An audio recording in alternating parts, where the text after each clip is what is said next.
Les femmes, elles, étaient non seulement donc interdites de participer, mais interdites de présence sur place. Si jamais une femme avait l'outrecuidance de venir sur place, elle était mise à mort. Il y a un rocher, une espèce de colline en haut d'Olympique qui s'appelle le Tipaillon, et si une femme était prise sur place, elle était jetée dans le vide. Donc on a, si on veut donner un point de départ de l'histoire du sport féminin, l'idée de la peine de mort pour présence sur place.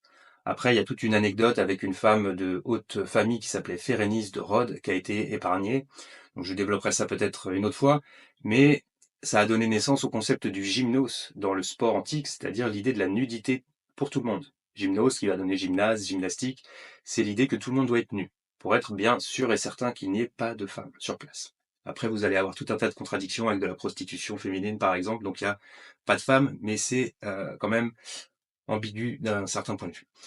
Donc ça, c'est le point de départ, si on veut. Et puis après, il se passe un temps fou